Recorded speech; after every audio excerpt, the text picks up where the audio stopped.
Praise the Lord. என் அன்பு தேவ பிள்ளைகளே, இந்த கல்வாரி பயணத்திலே புனித வாரத்திற்குள் நுழைந்திருக்கிறோம். நம்மை எப்படி தயார்படுத்தி வைத்திருக்கிறோம்? நாம் அனுதினமும் இந்த காலகட்டங்கள் மட்டுமல்ல, எப்பொழுதுமே நாம் இந்த சிந்தையில் இருக்க வேண்டும்.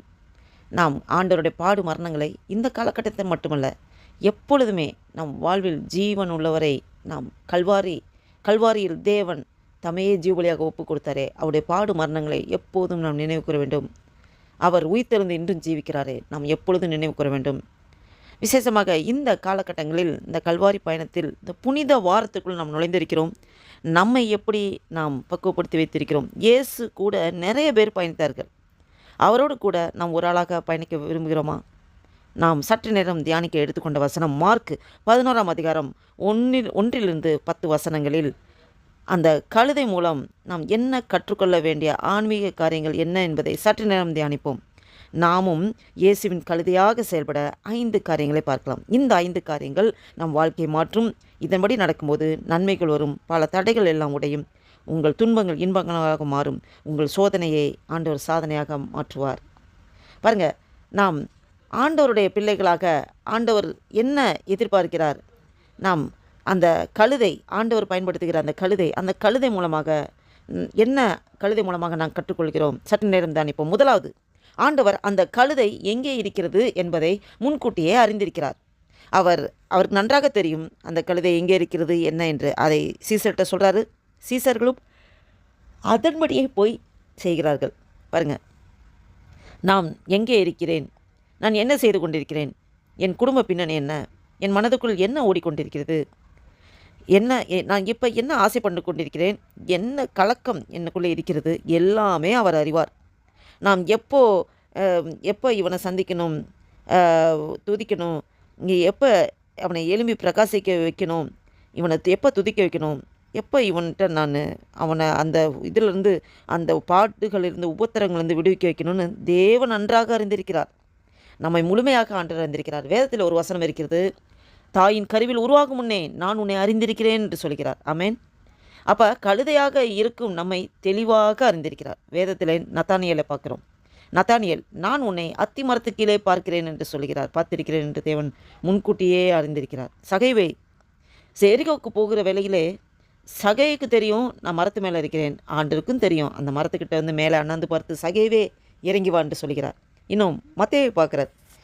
சுங்க சாவடிக்கு போகும்போது மத்தேயை பார்த்து என் பின்னே வா என்று சொல்கிறார். சமாரிய பெண் அந்த கிணற்றண்டையில் இந்த நேரத்தில் இந்த டைமில் இந்த பெண் வருவாள் என்று அறிந்து முன்கூட்டியே அங்கே வெயிட் பண்ணுகிறார். பாருங்கள், அவர் நம்மை அறிந்திருக்கிறார் என்பதை நாம் தெரிந்திருக்கிறதே சீசுத்துவத்தின் முதல் படி. இதை இந்த கழுதை மூலமாக நாம் கற்றுக்கொள்கிறோம். 2வது காரியம், ஆண்டவர் தெளிவாக சொல்கிறார், அந்த கழுதை குட்டியின் மேல் இதுவரை யாரும் இன்னும் அமரவில்லை என்று. மார்க் 11ஆம் அதிகாரம் 2ஆம் வசனத்திலே மனுஷர் ஒருவரும் ஒரு காலும் ஏறிடாத ஒரு கழுதை குட்டி என்று சொல்லப்பட்டிருக்கிறது. பாருங்கள், வீட்டுக்குள்ளே இந்த விருந்தாளி வராங்கன்னு வச்சுங்களேன். இந்த விருந்தாளிக்கு என்ன பிடிக்கும் பிடிக்காதுன்னு நம்ம கேட்போம். பிடிக்காது, அதன்படி பார்த்து அவங்ககிட்ட விசாரித்து அந்த பிடித்ததை நாம் செய்து கொண்டு கொடுக்குறோம். ஆனால் நம் வீட்டிற்கு நண்பன் வருகிறான் என்று வைத்துக்கொள்வோம். அந்த நண்பனுக்கு என்ன பிடிக்கும் என்ன நன்றாகவே நமக்கு தெரியும். அவங்கக்கிட்ட எதுவுமே கேட்க மாட்டோம், நம்மளாக செய்து கொடுப்போம். அப்போ ஆண்டவருக்கு என்ன பிடிக்கும் அப்படின்னு பார்க்கும்போது, யாரும் அமர்ந்திராத கழுதை குட்டி என்றால் அது பரிசுத்தத்துக்கு அடையாளம். கழுதை என்பது தாழ்மையின் அடையாளம். ஏன் ஆண்டவர் குதிரையை தேர்ந்தெடுக்காம ஏன் கழுதை தேர்ந்தெடுத்தார்? குதிரையை தேர்ந்தெடுக்கவில்லை. குதிரை வெற்றியின் அடையாளம், திறமையின் அடையாளம், அதிகாரத்தின் அடையாளம். ஆண்டவர் அந்த கழுதை தான் தேர்ந்தெடுக்கிறார். இன்னும் ஆண்டவர் அவர் வளர்ந்த ஊர், அந்த பிறந்த இடம் பார்த்திங்கன்னா அந்த பெத்லகேம். பாருங்கள், அந்த பெத்லகேம் நிறைய சிட்டி இருந்தாலும் அந்த சின்ன ஊரை தான் ஆண்டவர் தேர்ந்தெடுக்கிறார். பாருங்கள், நிறையா படித்தவங்க இருக்கிறாங்க, இருந்தாலும் ஆண்டவர் பேதுரு, அந்திரேயா என்ற மீனவர்களை தான் தேர்ந்தெடுக்கிறார். அவர் விரும்புவது பரிசுத்தம், தாழ்மை. நாம் பரிசுத்தமாக தாழ்மையாக இருந்தால் ஆண்டவர் நம்மை கட்டாயம் பயன்படுத்துவார். அவர் பிறப்பிலே கன்னி பெண் தான் தாயாக வர வேண்டும் என்று அவர் நினைத்தார். அது பரிசுத்தத்துக்கு அடையாளம். அவர் மரித்த போதும் யாரும் அடக்கம் செய்யப்படாத கல்லறையில்தான் அடக்கம் பண்ணுவதற்கு அவரை கொண்டு சென்றார்கள். பாருங்கள், யாருமே பயன்படுத்தாத கழுதை தான் ஆண்டவர் விரும்புகிறார். இந்த காலகட்டங்களில் நாம் இன்னும் அதிகமாக ஆண்டவரோடு நெருங்கி கிட்டி சேருவதற்கு நாம் தியானித்து கொண்டிருக்கிறோம். இதில் பாவ அறிக்கை நாம் செய்ய வேண்டும். பாவத்தை அறிக்கையிட்டு அதை விட்டு விடுகிறோம் இரக்கம் பெறுவான் என்று சொல்லப்பட்டிருக்கிறது. நாம் பாவத்தை அறிக்கையிட்டு விட்டு போடும்போது தேவனுடைய இரக்கத்தை பெற்றுக்கொள்கிறோம். ஆண்டவர் நம்ம இந்த பரிசெயர் அந்த ஆயக்காரன் அவர்களுடைய ஜெபத்தை பார்க்கும்போது, அந்த ஆயக்காரன் அந்த தேவாலயத்துக்கு வந்து ஆண்டவரை ஏறெடுக்க துணியாமல் அவன் மார்பிலை அடித்து கொண்டு, ஆண்டவரே பாவியாகி என் மீது கிருபையாயிரும் என்று சொல்லி தன்னை தாழ்த்துகிறான். அந்த தாழ்மைதான் ஆண்டவர் உங்களுடைய நெண்டல் எதிர்பார்க்கிறார். இருதயத்தில் சுத்தம் உள்ளவர்கள் தேவனை தரிசிப்பார்கள். ஆமென். நாம் முழுவதுமாக ஆண்டவருக்கு ஒப்பு கொடுப்போமா? இந்த கழுதையின் மூலமாக அந்த பரிசுத்தம், தாழ்மையை அதன் மூலமாக கழுதையின் மூலமாக நாம் கற்றுக்கொள்கிறோம்.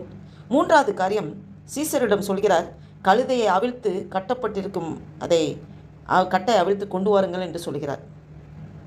ஒரு பறவை பறக்காவிட்டால் பாருங்கள், அந்த பறவை பறக்காமல் இருப்பதற்கு பெரிய சங்கிலிலாம் போட்டு ஒன்றும் கஷ்டப்படுத்த வேண்டாம். சின்ன நூல் இருந்தால் போதும், அதனால் பறக்க முடியாது. அப்போ நம்ம வந்து அந்த கட்டுக்களை அவிழ்க்கிறதுக்கு நாம் கட்டுக்களை அவிழ்த்து விடுங்கள் என்று சொல்லும்போது, கட்டுக்களை அவிழ்ப்பதற்கு அந்த பாதையில் அவிழ்ப்பதற்கு ஆண்டவரில் முழுவதுமாக நம்மளை அர்ப்பணிக்க வேண்டும். இன்றைக்கு நம்ம எழும்பி பிரகாசிக்கணும். நம்ம வந்து நம் வாழ்க்கையிலே தொடர்ந்து பிரச்சனை இருந்து கொண்டே இருக்கிறது. நம்ம எழும்பி பிரகாசிக்க முடியல, நிம்மதியே இல்லை, நிறைவு இல்லை, மன அழுத்தத்தோடு இருக்கிறேன், விரக்தியாக இருக்கிறேன், தனிமையாக இருக்கிறேன், நான் எதை முன்னெடுத்தாலும் என் வாழ்க்கையில் தோல்வியாக தான் இருக்குது. அப்படி நினைத்தீர்கள் என்றால் நீங்கள் உங்களுக்கு தெரியாத விதத்தில் எங்கேயோ கட்டப்பட்டிருக்கிறீங்க. இந்த கட்டுக்களை அவிழ்க்க வேண்டும். இந்த கட்டுக்கள் எப்படி அவிழ்ப்பது?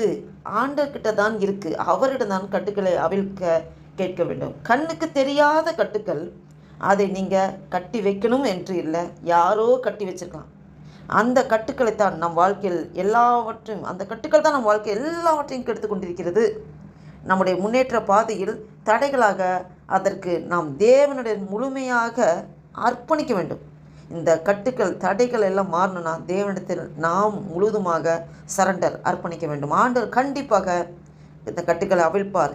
எப்போதும் நாம் தாழ்ச்சியோடு பரிசுத்தத்தோடு தாழ்மையோடு பரிசுத்தத்தோடு இருக்கிறோமா, கண்டிப்பாக ஆண்டவர் இந்த கட்டுக்களை அவிழ்க்க வல்லவராக இருக்கிறார். அடுத்ததாக நான்காவதாக கழுதையிடம் இருந்து நாம் கற்றுக்கொள்கின்ற காரியம், கழுதையை அவிழ்த்து விட்டு வந்தாச்சு. கழுதைக்கு மேலே துணிகள் எல்லாம் போட்டு ஆண்டவர் இயேசுவை அதன் மேல் அமர்த்துகிறார்கள். மக்கள் எல்லாரும் மத்தியிலும் பவனி வருகிறார். அது ஒரு ஆர்ப்பரிப்பான பவனி. மக்கள் எல்லாரும் ஓசனா ஓசனா என்று கத்துகிறார்கள். நான்காவது காரியம், இந்த கழுதை அதையெல்லாம் பார்த்துவிட்டு மக்கள் எல்லாரும் என்னத்தான் பார்த்து வரவேற்கிறாங்க, என்னைத்தான் பாராட்டுகிறார்கள் என்று நினைத்தால் அந்த கழுதை உண்மையாலுமே கழுதை தான். இதிலிருந்து நாம் தெரிந்து கொள்வது, நாம் எப்பொழுதுமே ஹீரோ இல்லை, நமக்கு மேலே நம்மை இயக்கி கொண்டிருப்பது தான் ஹீரோ. பாருங்கள், ஊழியக்காரர்கள் இப்போ காலகட்டங்களில் பார்த்தா ஊழியக்காரர்கள் இன்னும் ஆண்டவர் ஊழியத்தை செய்கிற போதகமார்கள் யார் அந்த சிறியதிலிருந்து அந்த சின்னதில் வரும்போது நல்லா அது உண்மையாக இது பண்ணுறாங்க. அதுக்கப்புறம் பேர் புகழ் வந்த பிறகு இந்த புகழ் எல்லாம் நான் தான் காரணம், நான் செய்தது, நான் தான் நடக்கிறேன் அப்படின்னு தன்னையே நினைக்கிறதுனால நிறையா பேர் விழுந்து போகிறதையும் பார்க்கிறோம். நம்முடைய வாழ்க்கையிலும் நாம் நம்மளை ஆராய்ந்து பார்க்க வேண்டும். ஒருபோதும் அப்படி நினைத்து விடக்கூடாது. இதை நான் வாழ்க்கையில் மகிழ்ச்சியாக இருப்பது அவருடைய சுத்த கிருபை. காரணம், என் மேலே இருந்து ஒருவர் இயக்கி கொண்டிருக்கிறார். அவர் தான் ஹீரோ, அவர் தான் மாஸ்டர், எல்லாம் அவருக்குத்தான். அவருக்குத்தான் துதி கனம் மகிமை எல்லாம் அவருக்கு தான் போகணும். என்னுடைய திறமை, என்னுடைய குடும்ப பின்னணி, என்னுடைய அறிவு, அதனால் நான் மேலே வந்துட்டேன் அப்படின்னு நினச்சா நத்திங், ஒன்றுமே கிடையாது.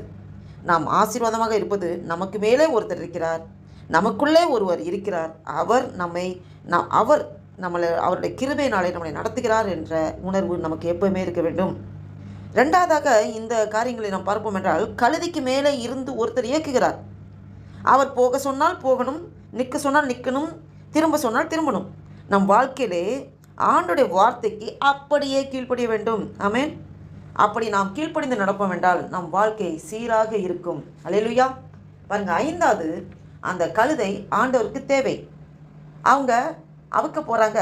அங்கே நின்று கொண்டிருக்கிறவர்கள் என்ன செய்ய போகிறீங்க என்று ஒரு தடையை போடுகிறார்கள். ஆண்டவர் சொல்லிவிட்டார், சீசர்களும் அதன்படி செய்ய போகிறார்கள், அதன்படியும் நடக்குது. அப்போ ஆண்டவருக்கு தேவை, நீங்கள் ஆண்டவருக்கு தேவை, அதை நீங்கள் நம்பணும். ஆண்டவர் என்னை கைவிட்டு விட்டார் என்று ஒருபோதும் நினைக்கக்கூடாது. ஆண்டவருக்கு நீங்கள் தேவை என்கிற உள்ளுணர்வு எப்பொழுதுமே இருந்து கொண்டே இருக்கணும். எவ்வளவு தடைகள் வந்தாலும், எவ்வளவு பிரச்சனைகள் வந்தாலும், யாரெல்லாம் உங்களுக்கு கிடைக்க வேண்டியதை தடுத்தாலும், ஆண்டவர் அந்த தடைகள் எல்லாம் உடைக்கிற தேவன். உங்களுக்குள்ளதை அவர் தருவார். யாரெல்லாம் உங்களுக்கு முட்டுக்கட்டை போட்டாலும் அதையெல்லாம் தூர எறிந்துவிட்டு, வா மகளே, வா மகனே, நான் உன்னை பார்த்து கொள்கிறேன், வா மகனே, வா மகளே, நான் உனக்காக யுத்தம் செய்கிறேன், வா மகளே, நான் உன் கூடவே இருக்கிறேன் என்று சொல்கிறார்.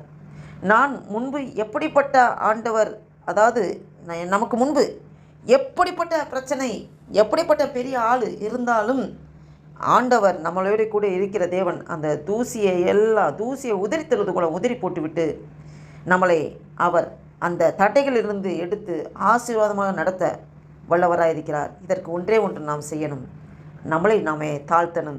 ஆண்டவரே, தகுதி இல்லை ஆண்டவரே, அப்பா நீர் என்னை தகுதி ஆக்குகிறேன், நான் முழுவதுமாக நாம் ஒப்பு கொடுக்க வேண்டும், அர்ப்பணிக்க வேண்டும். ஆண்டவரே, இந்த கழுதையின் மூலமாக இந்த 5 காரியங்கள் நீர் எங்களோடு பேசியிருக்கிற ஆண்டவரே, அப்பா இதன்படி நடப்பதற்கு நாங்கள் ஒப்பு கொடுக்குறோம் என்று நாம் அர்ப்பணிப்போமா?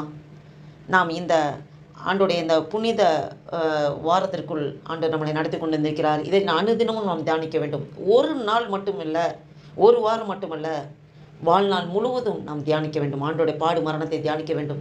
ஆண்டவர் நமக்காகத்தான் பாடுபட்டார். ஆண்டவர் அந்த நம்மளோட உணர்வு எப்பொழுதுமே அந்த சிந்தையில் இருக்க வேண்டும். நாம் இந்த கழுதின் மூலமாக இந்த 5 காரியங்களை கற்றுக்கொள்ள ஆவியானவர் நமக்கு உதவி செய்தார். நாம் முழுவதுமாக அதன்படி நடக்க ஒப்பு கொடுப்போம், அர்ப்பணிப்போம். நம் ஒவ்வொருவரையும் ஆண்டவர் அவருக்கென்று நடத்த போதுமானவராக இருக்கிறார். ஆமேன். இந்த சிந்தையோடு ஜெபம் செய்வோம். அல்லேலூயா. நன்றி தகப்பனே, நன்றியோடு துதிக்கிறோம், ஸ்தோத்தரிக்கிறோம்.